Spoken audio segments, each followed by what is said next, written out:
సర్వశక్తియు మిక్కిలి దయా కనికరము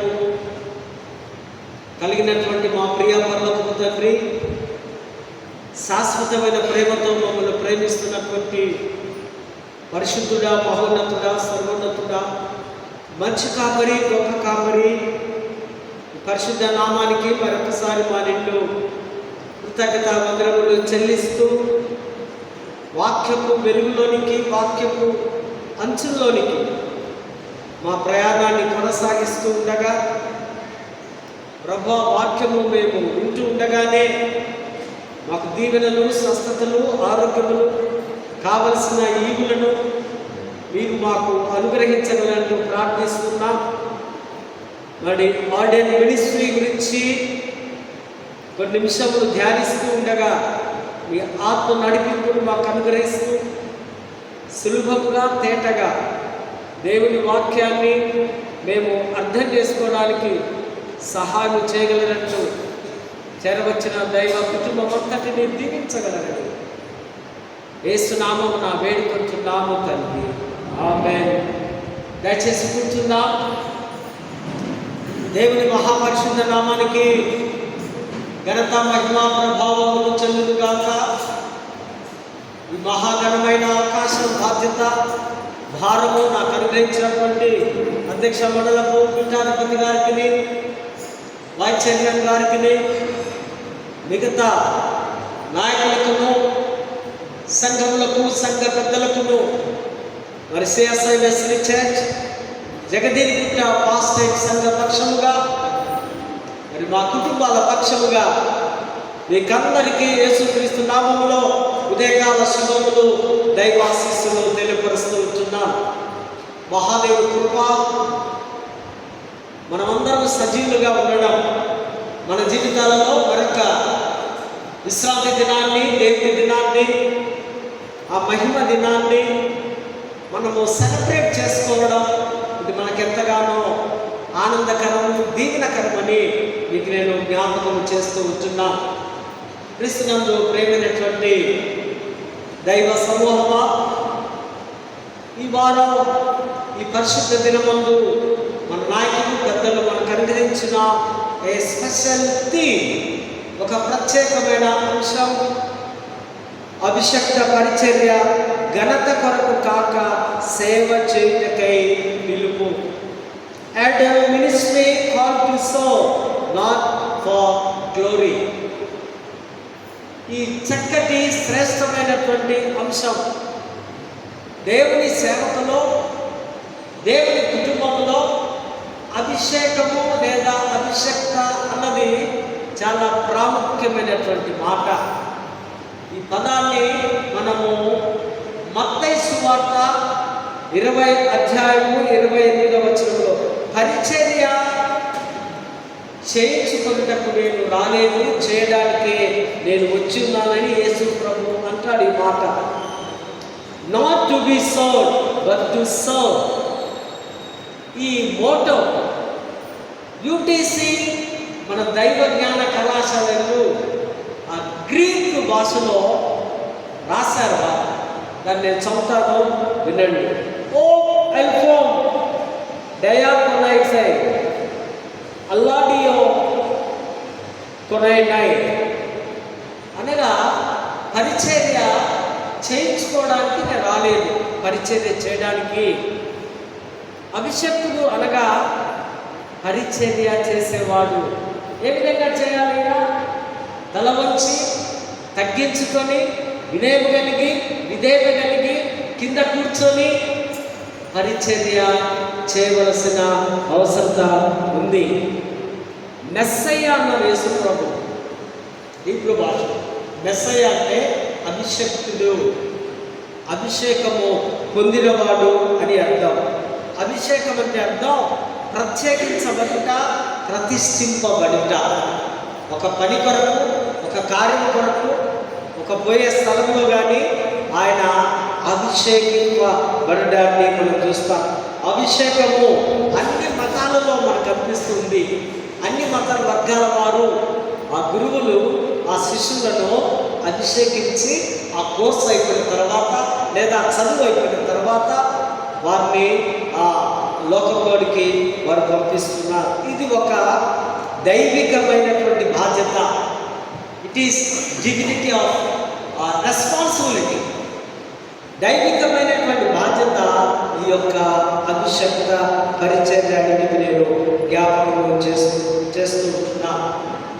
అభిషేకించడం ఒక తైలంతో లేదా ఒక నూనెతో, ఆ పరిశుద్ధాత్మ అభిషేకంతో అభిషేకించడం జరుగుతుంది. యాజకుల అభిషేకం, యాజకులను దేవుడు అభిషేకించడం ఎందుకు? ఆ దేవాలయంలో వారు దేవుని యొక్క వాక్యాన్ని బోధించడానికి, దేవునికి అర్పణను చెల్లించడానికి, దైవ కార్యములకు ఈయన యాజకుడే కనుక ఇతడు ఒక ప్రత్యేకింపబడ్డ వ్యక్తి అని అతన్ని అభిషేకము, యాజకుల అభిషేకాన్ని మనం చూస్తున్నాం. రాజుల యొక్క అభిషేకం, రాజులు వాళ్ళ రాజ్యంలో వారి పరిపాలనలో ఈయన ఒక ప్రత్యేకింపబడ్డవాడు కనుక, ఆత్మ నడిపింపు కలిగిన వాడుగా ఈయనకొక అభిషేకము పొందుకొని రాజులను అభిషేకించిన వాడు సౌలు రాజు, దావీదు రాజు, సొలొమోను రాజు, వీరందరినీ సమూయేలు అభిషేకిస్తారు. ఒక ఆ తైలము, గుడ్డి నూనెతో ఈ రాజులు అభిషేకం పొందుకొని రాజ్య పరిపాలన చేయడానికి వారికి అభిషేకం అవసరమైంది. ప్రవక్తల అభిషేకం, ప్రవక్తలు అభిషేకం పొందుతున్నప్పుడు ఆ రాజ్యంలో లేదా దేశంలో లేదా సమాజంలో ఆ కుటుంబంలో ఏదైనా ప్రమాదాలు ఉంటే, ఏదైనా ఇబ్బందులు ఉంటే, ఏదైనా కష్టం ఉంటే ముందే ప్రవచించి చెప్పడం. 1 month ముందు లేదా 1 year ముందు జరగబోతున్నటువంటి పరిణామాల గురించి ఈ ప్రవక్త అభిషేకం పొందుకొని, మనకు తెలుసు మోషే ప్రవక్త ఆత్మాభిషేకం, సమూయేలు ప్రవక్త, వీరంతా ప్రవక్తలుగా ఉండి మరి వారి యొక్క బాధ్యతను నిర్వహించినట్టుగా మనము చూస్తూ ఉంటున్నాం. తర్వాత శిష్యులు లేదా విశ్వాసుల అభిషేకం. విశ్వాసులందరూ ఒక మేడ గదిలో కూర్చొని అపోస్తల కార్యం 2వ అధ్యాయంలో కూడా మనం చూస్తాం. వారు ప్రార్థన చేస్తున్నప్పుడు వారు ఆత్మవశమై ఏకనాటిగా ప్రభువును ఆరాధిస్తున్నప్పుడు వారి మీదికి పరిశుద్ధాత్మ అభిషేకం దిగి వచ్చింది. వారు ఎప్పుడైతే అభిషేకింపబడ్డారో వారు లోకంలోకి వెళ్ళి సూచక క్రియలు, ఆశ్చర్య కార్యములు, అద్భుత కార్యములు, స్వస్థత కార్యములు, బోధన పరిచర్య, రకరకాలైనటువంటి మిరకిల్స్ వారు చేసుకున్నారు. కనుకనే అది పరిశుద్ధాత్మ అభిషేకం అన్నా. మన అధ్యక్ష మండలంలో లేదా చర్చ్ ఆఫ్ సౌత్ ఇండియాలో మన గురువులు వేదాంత విద్యను అభ్యసించిన తర్వాత ఈ అభిషేకము 3 విధాలుగా ఉంటుంది. నెంబర్ 1, కేథడ్రల్లో మనం చూస్తాం. బహుశా మీరు ఎవరైనా వెళ్ళున్నారా? ఆ స్వర్ణ టైంలో వెళ్ళి ఉంటారు, ఆ గుంటి సొలొమోను టైంలో వెళ్ళి ఉంటారు. అక్కడ కేథడ్రల్లో మన బిషప్ గారు వారు అభిషేకించడం, టీకర్గా ఒక అధికారం ఇవ్వడం, ఒక రెస్పాన్సిబిలిటీ ఇవ్వడం, వారు వివాహం చేయడానికి, వారు బోధన చేయడానికి, వారు విశ్వాసులను ప్రభువులకు నడిపించడానికి. It's a authority. ఒక అధికారంతో బోధించడం, అధికారంతో వారిని దైవ సన్నిధానంతో నడిపించడాన్ని ఈ first ordination it's called deacon. రెండవది అభిషేకం, దాని ప్రెస్బ్యూటర్ అంటారు. ప్రెస్బ్యూటర్ అంటే ఇంకా కొంచెం పెద్ద స్థాయి, ఒక సంఘాన్ని నడిపించే రెస్పాన్సిబిలిటీ. సంఘంలో జరిగే ప్రతి కార్యానికి మీరు ఒక పెద్దగా, ఒక నాయకుడిగా, ఒక లీడర్, ఒక స్పిరిచువల్ ఫాదర్గా వారు ఉంటారు. అది second. Third one is bishop. Bishop గారిని, మోడరేటర్ గారు, మరి సినాడ్ ఆఫీసర్స్, పెద్ద పెద్దలు అందరూ వచ్చి వారికి కూడా ఫైనల్ ఆర్డినేషన్ అక్కడ వారు చేస్తారు. ఈ 3 రకాలైనటువంటి ఈ యొక్క ఆర్డినేషన్ మనము చూస్తూ ఉంటున్నాం. The ministries belongs to God, the ordinaries belongs to God, the people are belongs to God. అంటే ఇది ఈ యొక్క అభిషేక పరిచర్య దేవుడిది, ఈ యొక్క ఈ సేవ పరిచర్య దేవుడిది, ఈ ప్రజలు కూడా దేవుడికి చెందినవారు. ఏదేమైనా మొత్తానికి అంతా కూడా దేవుడే ఒక సూత్రధారిగా, మూల పురుషుడుగా, మూల స్తంభముగా మనము ఇక్కడ ధ్యానిస్తున్నాం. అభిషక్తుని సేవ లేక పరిచర్య ఇతరుల కంటే ఎక్కువగా దేవుడితో సంబంధం గడిపేవాడే అభిషక్తుడు. లోకంతో కాదు, కుటుంబంతో కాదు, స్నేహితులతో కాదు, ఆ బయట ఎక్కడ కూడా తిరిగే వారితో కాదు. అభిషక్తుడు అంటే దేవుడితో ఎప్పుడు తనకు ఒక మంచి సత్సంబంధం కలిగి ఉన్నవాడు. మరి రెండవదిగా దేవుని వర్తమానము అధికారంతో ప్రజలకు బోధించడం. ఆ బోధలో పాప క్షమాపణ, దేవుని ప్రేమ, దేవుని సమాధానం, అవన్నీ కూడా రానున్న మెస్సయ్య యేసయ్య గురించి ఇవన్నీ యొక్క అభిషక్తుడే బాధ్యుడుగా సొంత చిత్తానికి కాక దేవుని చిత్తానికి అతడు అంకితమయ్యేవాడే అభిషక్తుడు. ఈయన యొక్క characters, morality and ethically, spiritually ఈయన లైఫ్ స్టైల్ ఈ విధంగా ఉండాలి అని ఇక్కడ మనము జ్ఞాపకం చేస్తూ ఉంటున్నాం. అభిషేకం అనగా దేవుణ్ణి మరియు ఆయన ప్రజలను సేవించాలి. దేవుడు కావాలి అభిషక్తుడికి, ఆయన ప్రజలు కూడా కావాలి. నేనున్నాను, నాకు దేవుడు కావాలి, మీరు కావాలి. మిమ్మలను క్రీస్తు వలె ఉండడానికి, క్రీస్తుతో సమానంగా ఉండడానికి, అటువంటి ఒక క్యారెక్టర్లోనికి, అటువంటి ఒక స్వభావంలోనికి అభిషక్తుడు సంఘాన్ని తీసుకొని రావాలి. కనుకనే ఆ తల మీద తైలము లేదా నూనె పోసి అభిషేకించడం, విశ్వాసులకు ఆత్మాభిషేకము లేదా ప్రార్థన ద్వారా అభిషేకాన్ని అందించడం అన్నది మనము చూస్తుంటున్నాం. ఇది ఒక ఆచారంగా మనం చూస్తాం. ఈ నైష్య సభలో రోమన్ క్యాథలిక్స్ వారు ఆ దినాల్లో 300 క్రీస్తు శకం 327 ఆ ప్రాంతంలో ఆ నైష్య సభలో 7 సాక్రిమెంట్స్, 7 సంస్కారాల్లో ఇంపార్టెంట్ అయినవి బాప్తిజము, హోలీ కమ్యూనియన్. ఈ 2 చాలా ప్రాముఖ్యం. ప్రతి క్రైస్తవ విశ్వాసకి ఈ 2 సాక్రిమెంట్స్, ఈ 2 నిర్ధారణలు తప్పనిసరిగా 2 సంస్కారాలు కలిగి ఉండాలి. తర్వాత పశ్చాత్తాపము, తర్వాత వివాహము, తర్వాత నూనెతో తల అట్టడము, తర్వాత అభిషేకము, ఇవన్నీ కూడా వారి దాంట్లో ఇవన్నీ సాక్రిమెంట్సే. కానీ మార్టిన్ లూథర్ గారి యొక్క ఆ మతోద్ధరణ సమయంలో అవన్నీ కొట్టివేయబడి ఓన్లీ 2 ఫైనల్, అదే బాప్తిజం, హోలీ కమ్యూనియన్, యూకరిస్ట్ అని మనం పిలుస్తున్నాం.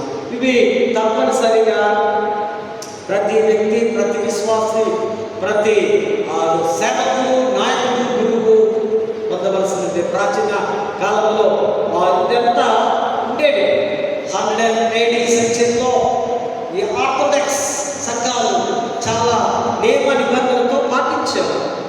మరి రాను భారతదేశంలో ఎక్కువగా అవన్నీ ఆ స్టైల్స్ అవన్నీ తెలుసుకొని, ఆ ట్రెడిషన్స్ అని తెలుసుకొని వారంతా సెల్ఫ్ స్టైల్ అంటే ఏ ఒక అభిషేకం లేకుండా ఏ యొక్క పిలుపు లేకుండా వారంతటి వారుగా పాస్టర్స్ కావడం, వారంతటి వారుగా రెవరెన్స్ కావడం, వారంతటి వారుగా ఆ బిషప్ కావడం, ఆ వస్త్రధారణ, ఆ ఎఫోను, ఆ నిలువు తగ్గి వారితో ధరించుకోవడం మనం బయట చూస్తున్నాం కదా. మా బంధువులలో కూడా ఉన్నారు ఒక ఇద్దరు ముగ్గురు. నేను అంటాను అదెట్లా వచ్చింది మీకు అంటే, ఫలానా ద్వారా మేము తీసుకున్నాం, ఫలానా మా బిషప్ ఏదేదో అంటారు. అంటే రాను కాలక్రమేణా వీరందరూ కూడా సొంతంగా చేసుకోవడం. కానీ ఇదొక సిస్టమాటిక్, ఇదొక ట్రెడిషన్ అని వారికి అర్థము కావడం లేదు. ఎఫోదు యాజక వస్తువులు ఎంతమాకు అక్కడ చూస్తాం, ఎవరు పడితే వారు వేసుకోవడానికి వీలు లేదు. సో కనుక ఇక్కడ మనం గమనించినట్లయితే ఇదంతా అటువంటి యొక్క అభిషేక సాంప్రదాయాలు నేటి దినాల్లో మనము చూస్తూ ఉంటున్నాం. వేషధారణ చాలా బాగా మనకు కనిపిస్తూ ఉంది. డూయింగ్ మినిస్ట్రీ మత్తయి సువార్త 16:24 ఎవడైనా మనం వెంబడించిన ఎడల వాడు తనకు తానుగా అపేక్షించుకొని తన సిలువను ఎత్తుకొని వాడు ప్రయాణం చేయాలి. దీన్ని డూయింగ్ మినిస్ట్రీ అన్నారు.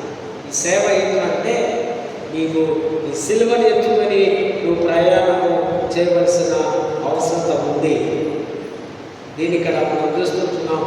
ఘనత కొరకు కాదు, వినయము ద్వారా క్రీస్తును మరి ప్రత్యక్షపరచుటనే ఈ యొక్క ఆర్డర్ మినిస్ట్రీ. అభిషేకము సంఘ సాంప్రదాయాలు కాదు, కానీ అది దేవుని పవిత్ర కార్యములు. ఈ లోక సంబంధమైన ఘనత కాకుండా దేవుని కొరకు పరిచర్య వంగి దిగి చేయాలి. ఈ లోక సంబంధమైన లోకవైపు చూడక లోకాన్ని ప్రేమించిన వాడు నా విరోధి అన్నాడు ఆ వ్యవహార పత్రికల్లో.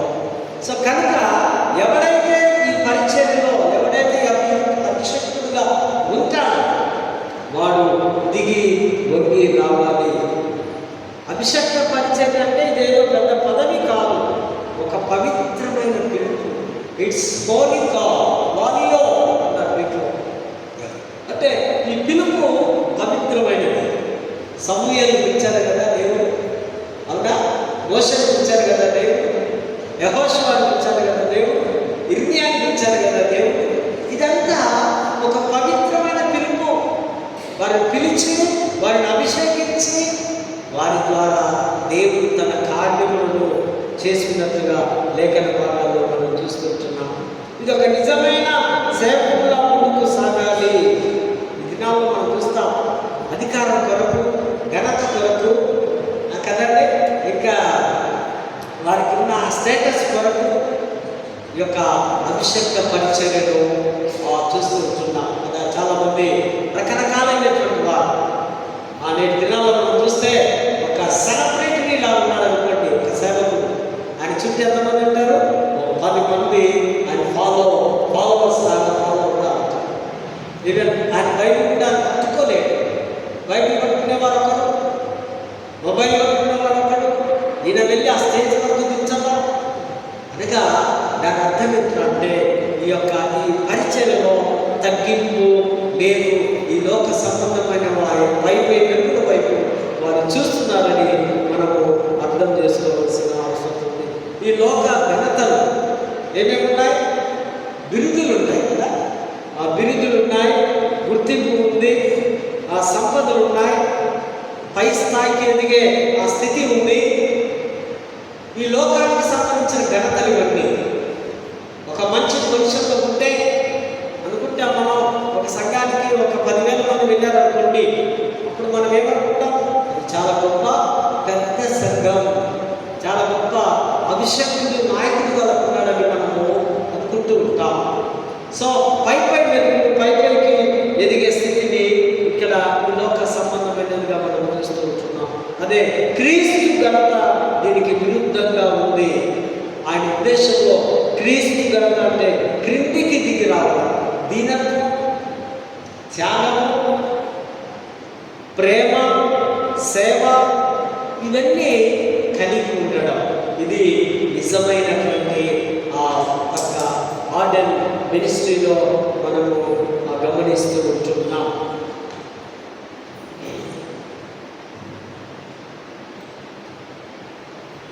చదవబడినటువంటి బైబిల్ లెసన్స్లో మనం గమనించినట్లయితే ఫస్ట్ లెసన్ ఇర్మియా. ఇర్మియా ఒక పెద్ద ప్రవక్త, హిల్కియా కుమారుడు. ఇతడు యాజక కుటుంబం నుంచి వచ్చాడు. ఈయన ఒక స్పెషల్ ఏంటంటే మిగతా ప్రవక్తలందరూ వేరు, ఇర్మియా ప్రవక్త వేరు. ఇర్మియాను దేవుడు ఎప్పుడు పిలుచుకున్నాడు? తల్లి గర్భంలో ఆయన ఆ పిండంగా కాకముందే ఆ తల్లి గర్భాన్ని ఆయన టచ్ చేస్తున్నాడు. ఈ చూసన్ బై గాడ్ ఇర్మియా దేవుడి చేత ఆ తల్లి గర్భాన్ని ఉంచినప్పుడు, ఆ పిండంగా ఉన్నప్పుడే ఇర్మియాను దేవుడు పిలుస్తున్నాడు. BC 627 586 అంటే ఇంచుమించు 40 years నలుగురు రాజులు యూదా రాజుల దగ్గర పనిచేస్తున్నాడు. ఈయన పిలుపు చాలా బాగా మనకు అనిపిస్తుంది. అప్పుడే ఆయన పిలుచుకున్నాడు, గర్భంలోనే ప్రతిష్ఠించాడు, అంతా బాగుంది. దేవుడు ఆయనతో మాట్లాడుతున్నాడు. నా సేవ కొరకు, నా పని కొరకు రావాలన్నప్పుడు ఇర్మియా అడుగుతున్నాడు, నేను బాగున్నాను, ఆయన చైల్డ్. ఆ దినాల్లో 20-22 సంవత్సరాల పిల్లలు కూడా బాగుంది. అదే మనమైతే వీడు ఎన్నో పెళ్లి కూడా చేసేయాలి, పెళ్లి వయసు వచ్చింది అనుకుంటాం. కానీ యూదా సాంప్రదాయంలో వారంతా చిన్న పిల్లలే. ఈయన అంటున్నాడు, ఇర్మియా నేను బాలుడను, నాకంత జ్ఞానం లేదు, నేను ఈ ప్రజలను చేయలేను, మెయింటైన్ చేయలేను, నాతో కాదు, నా కష్టం అవుతుంది అని ఆయన అంటూ ఉన్నారు. ఈయనకు ఇంకొక బిరుదు కూడా ఉంది. అతను ఏమంటారంటే వీపింగ్ ప్రాఫిట్, విలపించే, విలాపము చెప్పే, ఏడ్చే ప్రవక్త. ఈ ప్రవక్త ఎవరు? ఏడుస్తున్నారు. ఎవరి కొరకు? యూదా ప్రజల కొరకు. యెషయా రాజు చాలా సంస్కారం చేశాడు ఆయన పరిపాలనలో. విగ్రహాలను తీసివేయడం, బయలుదేవతలంతా తుంచివేయడం, అన్నీ చేసినా కానీ అప్పటికన్నా ప్రజలు బాగున్నారు. తిరిగి వారు విగ్రహ శోధన ఆరాధన పడిపోయినప్పుడు ఇర్మియా వాళ్ళ గురించి ఏడుస్తూ ఉన్నారు. వీపింగ్, ఎప్పుడు ఏడుస్తూ బాధపడుతూ, దేవా ప్రభువా వీరు పడిపోతున్నారు నాయన, వీరిని మీరు కనికరించి మీ కృపను మరొకసారి వారికి ప్రకటించండి అని విలపిస్తూ ఉంటున్నాడు. ఇది స్వీయ ఎంపిక కాదు, ఇది దైవ ఎంపిక. ఒక్కొక్కసారి మనం సొంత నిర్ణయాలు కదా, ఇంట్లో ఒక ముగ్గురు ఉన్నారనుకోండి, లేదా నలుగురు ఉన్నారనుకోండి, బాగా చదువుకుంటే ముగ్గురికో ఇద్దరికో గవర్నమెంట్ ఎంప్లాయీస్ వస్తే, ఇది 10th క్లాస్ ఫెయిల్ అయితే ఏం చేస్తాం మనం? వీడికి చదువు రావడం లేదండి, ఇదేం చేయాలి మనం? సేవకు పంపిస్తామంటూ ఉంటారు పేరెంట్స్. అంటే చదువురాని వాడు, జ్ఞానం లేని వాడు సేవకి వెళ్ళాలా? ఇప్పటిదాకా మన కొత్తయ్య గారు మేము అదే అనుకున్నాం. ఈ 66 బుక్స్ ఇది చదివి మైండ్లో ఉంచుకొని ప్రజలకు మీకు బోధించాలంటే కలెక్టర్ కంటే ఎక్కువ జ్ఞానం ఉండాలి. 60 సబ్జెక్ట్స్ ఆల్మోస్ట్ 60 సబ్జెక్ట్స్ మీరు చదవాలి. నేను చదివినా మర్చిపోయింది. ఇన్ని చదివి పరీక్షలు రాసి ఎంతో డిసిప్లిన్గా ఉంటూ కాలేజీ ఆవరణంలో ఇష్టం వచ్చినట్టు ఉండడానికి వీళ్ళు ఇంత ఉన్నతమైన దీన్ని ఆర్డినరీ మినిస్ట్రీ లేదా అభిషేకులను అభిషేక్త పరిచర్యను మనం పిలుస్తూ ఉంటున్నాం. ఆయనకు ఇర్మియా దేవుడు పిలుస్తూ ఉన్నాడు. పిలుస్తూ ఉంటే నేను బాగున్నా అంటున్నాడు ఆయన. ఇదొక ఈ సిద్కియా రాజు కాలంలో తన పరిచర్యలో ప్రవచనాలను ఆయన జరిగించాడు ఇర్మియా. 5వ వచనం, నేను నిన్ను నిర్మింపక మునిపే నిన్ను ప్రతిష్ఠించి తిని ఇర్మియా పుట్టక మునిపే ప్రవక్తగా ఉండాలని దేవుడు నిర్ణయించాడు. దేవుడి నిర్ణయాన్ని ఎవరు కూడా ఏమి దేవుడి నిర్ణయం ఉంటే అక్కడ కూర్చున్న మీలో ఇదిగో నేను దేవుడి సేవకు వెళ్తాను, నేను దేవుడి చదువు థియాలజీ చదవగలను, నన్ను దేవుడు పిలుస్తున్నాడు. ఇర్మియాకు తెలియదు, ఇర్మియా తల్లిదండ్రులకు తెలియదు, కానీ దేవుడే ఆయనను ముచ్చి తాకినట్టుగా చూస్తున్నాం. 8వ వచనంలో, వారికి భయపడకు, నిన్ను విడిపించుటకు నీకు నేను తోడై ఉన్నా. ఎవరు వారంటే యూదా మత నాయకులు, ఆ సమాజపు పెద్దలు. వారికి నువ్వు భయపడద్దు, నేను నీకు తోడై ఉంటా. ఏ సమస్యలు వచ్చినా, ఏ కష్టాలు వచ్చినా, ఏ ఇబ్బందులు వచ్చినా కొన్నిసార్లు మనం భయపడుతుంటాం. కానీ దేవుడు వాగ్దానం, ఇదిగో నువ్వేమీ భయపడకు. యూదా పెద్దలైనా ఎవరు వచ్చినా, నీ జీవితంలో ఎటువంటి సమస్యలు వచ్చినా నువ్వు భయపడకుండా నా మీద నువ్వు ఆధారపడు. 9వ వచనం, నేను నీ నోట నా మాట ఉంచి ఉన్నాను. ఇది దేవుడి మాట. దేవుడి మాటను ప్రవక్త ఎన్నడూ మార్చదు. మనకు నోరిచ్చింది దేవుడి మాటలు పాడడానికి, మనకు నోరిచ్చింది దేవుడి మాటలు మాట్లాడుకోవడానికి, దేవుని ఆ నామాన్ని ఉచ్చారణ చేయడానికి. అంతే తప్ప అర్థమైన మాటలో, చెడు మాటలో, కొండెమల మాటలో, ఒక 10 మంది కూర్చుంటే 10 రకాల మాటలు కదా, ఇట్ ఈస్ నాస్టీ థింగ్స్. ఇవన్నీ చాలా చెడ్డగా నాకు అనిపిస్తాయి. ఇచ్చిన నోరు, దేవుడు ముట్టిన నోరు, ఈ నాలుక ఈ దేవుడివే. ఈ నోటితోనే దేవుడు మనము స్తుతించాలి, ఆరాధించాలి అంటున్నాడు ఇర్మియా. నీ నోట్లో నా మాటలు ఉన్నాయి, నువ్వు వెళ్ళి ప్రవచించు, నువ్వెవరికేమీ భయపడవలసిన పని లేదు.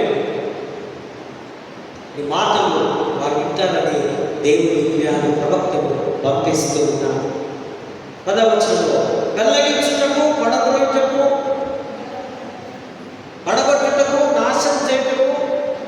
ఈయన ప్రవచనంలో ఉన్న మాటలు ఏంటంటే, ఒకటి తీర్పు, మరొకటి పునరుద్ధీకరణ, రెస్టరేషన్ అండ్ జడ్జిమెంట్. ఈయన కట్టేవాడే, నాశనం చేసేవాడే. దేవుని మాటలు నీ వెళ్ళు, నీ మాటలతో వారి ముందుగా గద్దించి, హెచ్చించి బుద్ధి చెప్పు. ఇదిగో మీ మీదికి ఉగ్రత వస్తుంది, పొరుగు దేశాల మీ మీద యుద్ధాలు చేయడానికి వస్తున్నాను, బబులోను సామ్రాజ్యపు రాజుల్లో వస్తున్నారు, నెబుకద్నెజరు వాళ్ళకి టీం అంతా. మీరు జాగ్రత్తగా ఉండండి, యెహోవా వైపు తిరగండి అంటే వీరెవడు కూడా ఆయన మాటలు లేదు. అతన్ని కనుదృష్టి ఉంచలేకపోయాడు. కనుకనే ఇక్కడ అంటున్నాడు, అతని సందేశంలో తీర్పు గురించి, వినాశనం గురించి మాట్లాడుతుంది.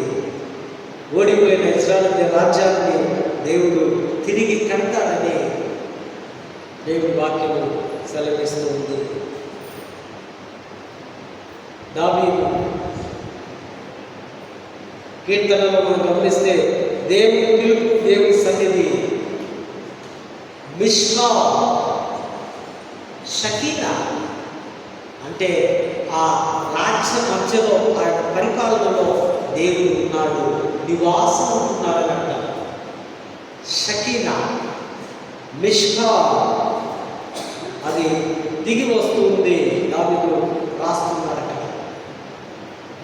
ఆయన దేశంలో, ఆయన ప్రాంతంలో, ఆయన మధ్యలో దేవుడి నివాసం ఉంది. మన కుటుంబాల్లో, మన జీవితాల్లో యేసు ఉంటే, యేసు ప్రేమ ఉంటే, యేసు దయ, యేసు కరుణ ఉంటే మనకేమీ తొందర లేదన్నట్టుగా దేవుడి వాక్యం సెలవిస్తుంది. పత్రికా పాఠంలో గమనించినట్లయితే దేవుడు తన మందను అప్పగిస్తాడు. హింసను ఎదుర్కొంటున్నటువంటి సంఘాలకు పేతురు గారు పత్రికలు రాస్తున్నారు. ఆది సంఘంలో చాలా హింసలు, క్రైస్తవులుగా మార్చబడుతున్న వారందరి మీదకి శత్రువులు చుట్టూ ఉన్నారు. వారందరినీ జయించడానికి బలము, శక్తి సరిపోవడం లేదు. కనుకనే పౌలును ఆశ్రయిస్తూ ఉంటున్నారు. మంద అనే సంఘం, మంద అనే సమాజం, మంద అనే దేవుని కుటుంబం మందకు మాదిరిగా ఉండాలి. కాపరి ఎట్లా ఉండాలి? మందకు మాదిరి కలిగి ఉండాలి, రోవాడు. మందను కాపరిని చూసి నేర్చుకుంటుంది. కాపరిలో ఉన్నటువంటి క్యారెక్టర్ తెలుసుకున్నట్లుగా మంద వెంబడించాలి. కష్టకాలంలో నాయకుడు అధికారంతో కాదు, కాపరిగా తగ్గించుకొని ఆయన సేవ చేయాలి. అదే చెప్తున్నాడు. వినయమే మార్గ నిర్దేశం. Guide with humility. వినయంగా, విధేయతగా నీవు మందను నడిపించవలసిన అవసరం ఉంది. 4వ వచనంలో బలిమి చేత కాక దేవుని చిత్తానుసారంగా ఇష్టపూర్వకంగా దేవుని మందను కాయాలని పేతురు బోధిస్తూ ఉన్నాడు. పరిచర్యను, సేవను నిస్వార్థంగా చేయాలి. కౌబాయ్ లేదా ఈ పశువుల కాపరి వాడు పెద్ద స్టిక్ తీసుకొని, కర్ర తీసుకొని ఆయన వెనక నడుస్తూ ఉంటాడు. తప్పిపోతే చెప్పిన మాట వినకుంటే కొట్టాలి అని. కానీ ఈ గుడ్ షెపర్డ్, ఈ మంచి కాపరి, ఈ మంచి కాపరని యేసు గొర్రెల ముందు వెళ్తుంటే, గొర్రెలు నడుస్తుంటే వాటికి ముందు వెళ్ళి ఆ స్టిక్, ఆ కర్రను తీసుకొని దారి చూపిస్తూ ఉంటారు మంచి కాపరి. కాపరి లక్షణాలు ఇక్కడ మనం గమనిస్తున్నాం. ఒకడేమో వెనక ఉండి, మరొకడేమో ముందు ఉండి దారి చూపించడం.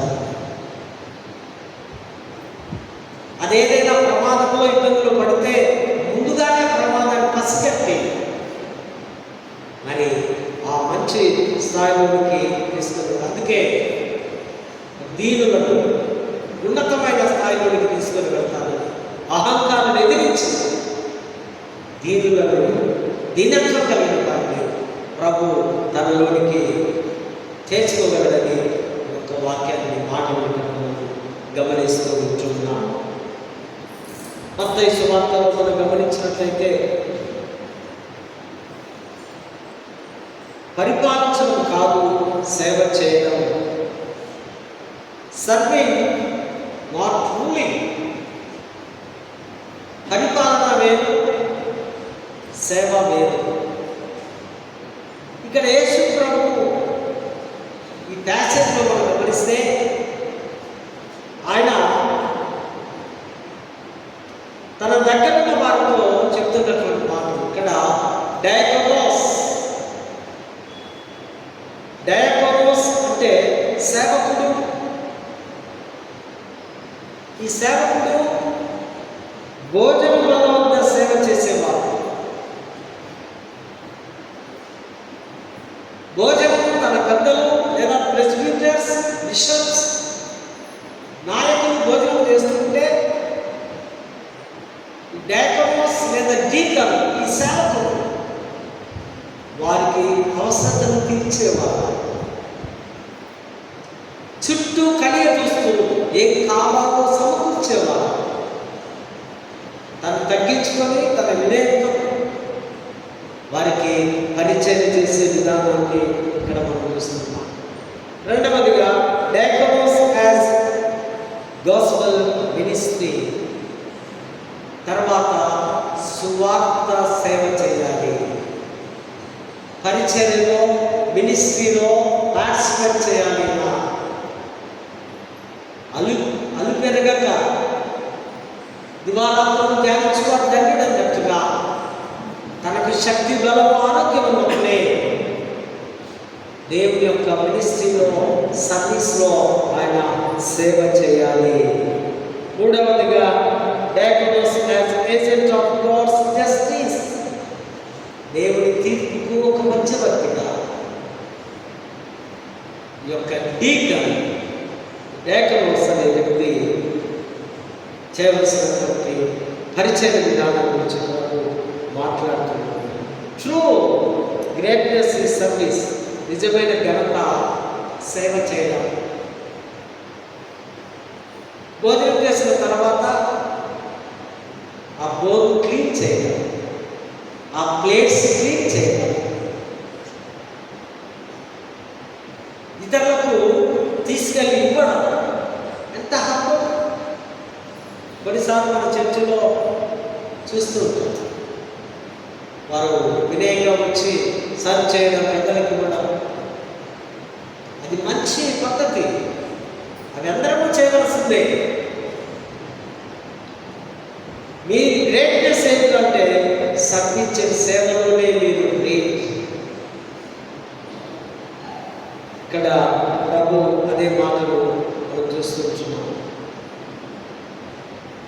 Great leaders become servants. గొప్ప గొప్ప నాయకులు దాసులాగా పనిచేయాలి. యేసు ప్రభు దగ్గరికి ఒక తల్లి వస్తుంది కదా, ఏమంటున్నాము? తన ఇద్దరు కుమారులను తీసుకుని వచ్చి, యేసయ్య ఆయనకు నమస్కరించి ఉరికి, ఒకడేమో నీ రైట్ సైడ్, మరొకడేమో నీ లెఫ్ట్ సైడ్, నీ రాజ్యంలో పెట్టుకో రికమెండ్ చేస్తుంది. ఎందుకు? తన కుమారుడు ఈ లోకంలో ఘనత వహించిన వారుగా ఉన్నారు, మీ దగ్గర కూడా ఆ విధంగా ఉండాలి అంటే ఓకే అన్నాడు. ఏమన్నాడు? అది నా చేతిలో లేదు. ఎవరి చేతిలో ఉందట? దేవుడి చేతిలో. దానికి ఇది అందులో కాదు, సెకండరీ మ్యాటర్. కానీ నా యొక్క పరిధిలో, నా లిమిట్స్లో లేదు. మనకు కోరికలు, ఆశలు ఇంకెన్నో ఉండొచ్చు. ఒక అధికారం ప్రభువు అంటున్నాడు, అధికారం కాదు, సింహాసనం కాదు, అదిగో ఆ సిలువ. సిలువను చూడు, సిలువను కోరుకో, తర్వాత నీకు అధికారము అదంతటికి అదే వస్తుంది. ఇక్కడ అదే చెప్తున్నాడు. కిరీటానికి ముందు యేసు శిష్యుల పాదాలు కడగటం. Follow Christ sacrifice. క్రీస్తు త్యాగాన్ని అనుసరించడం, క్రీస్తు యొక్క త్యాగాన్ని. శిలువ సేవ నాయకత్వానికి ఒక శిఖరాగ్రమంగా ఉంది. తర్వాత 26వ వచనం, ఎవడు గొప్పవాడై ఉండబోదో వాడు పరిచారకుడై ఉండాలి. మనలో ఎవరైనా గొప్పవాడినండి అన్నారనుకో, అని నా దగ్గరకు వస్తే నేను అంటాను, ముందు ఈ ఫ్లోర్స్, ఈ చైర్స్ అన్ని క్లీన్ చేయండి. ఒకరోజు సారాయి రెస్ట్ ఇవ్వండి,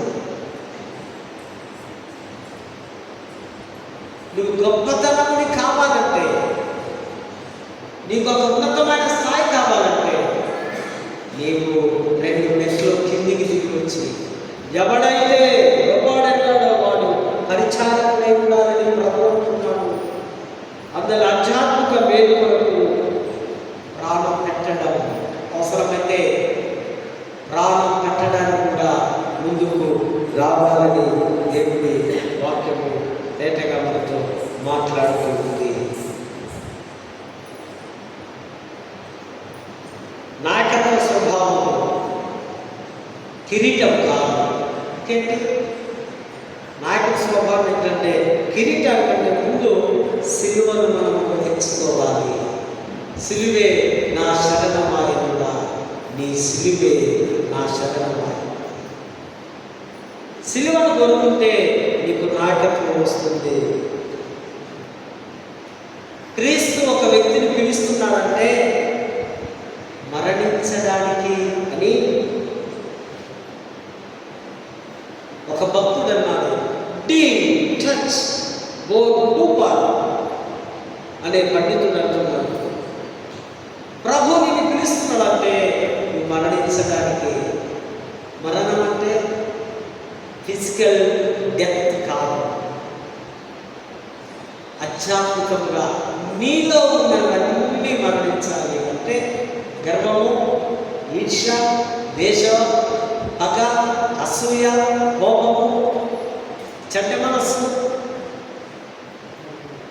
ఇవన్నీ నీవు సమాధి చేయబడినప్పుడు, నీ వాటిలో మరణించినప్పుడు, అప్పుడు ప్రభువు నీకు మహిమ రాజ్యం ఇస్తాడు. ఇంత చక్కగా డిటాచ్ హోప్ అనే పండితుడు రాస్తున్నాడు. మన అందరి క్రీస్తు పిలుస్తున్నాడు ఫర్ డెత్, మరణానికి. దేవుడు నీలో ఉన్న మరణం అనేది అసూయ, ద్వేషం, కోపం, ఈర్ష్య ఉందా? అందరికీ ఉన్నాయా? అందరికీ ఉన్నాయి కదా. అవన్నీ సమాధి చేయబడాలి. అదే మాటలు ఇక్కడ మనం చూస్తుంటున్నాం. కాపరి పరిచయం లేదా ఈ యొక్క ఆర్డర్ మినిస్ట్రీ ప్రభు వైపు మనం చూడాలి. 28వ వచనంలో అనేకులు ప్రతిగా విమోచన క్రయధనముగా. విమోచన క్రయధనం అంటే ఇతరుల స్వేచ్ఛ కొరకు మూల్యాన్ని చెల్లించడం. ఒక వ్యక్తి కొరకు తన కుమారుడు తప్పు చేస్తే ఆ శిక్ష ఒక తండ్రి భరించుకున్నట్లుగా, ఒక కుమార్తె దొంగతనం చేస్తే ఆ డబ్బును తీసుకెళ్ళి తన తల్లి వారికి ఇచ్చి వారి క్షమాపణ పొందినట్టుగా విమోచన కాయదల మూల్యము చెల్లించడం. నీ పాపములు నా పాపముల కొరకు యేసు ప్రభు సైతాను చేతుల నుంచి మనల్ని విడిపించి కొని విమోచన క్రయదన. ఆ క్రయదనమే తన అమూల్యమైనటువంటి సిలువలో ఆయన కార్చిన రక్తము ద్వారా మనకందరికీ విమోచన దొరికింది. ఆ విమోచనలో నీకు నేను ఆ శిక్ష గురించి తప్పించుకున్నాను. పాపం నుండి, మరణము నుండి, శాపము నుండి దేవుడు మనకు విడుదల ఇస్తున్నాడు. Let me close. ఆర్డర్ మినిస్ట్రీలో ఈ అభిషక్తుడు పదే దేవుడితో మాట్లాడుతూ, గోజాడుతూ, తనకు అప్పచెప్పిన ఆ మందను నమ్మకముగా, బాధ్యతాయుతంగా మందను మేపుతూ, మందను ప్రభు చేతిలోకి అప్పచెప్పాలి. కొన్నిసార్లు మంద చెప్పిన మాట వినరు. ఎంత చెప్పినా అర్థం కాలేని స్థితిలో ఉంటుంది. తర్వాత మనమేమి చేయదు. మంద కాపరి మాట వినకపోతే, పోయినో అనే కాపరి మాట వినకపోతే, తోడేలు వచ్చి లేదా ఇంకేంటి విష జంతువులు వచ్చి తీసుకొని వెళ్తాయి.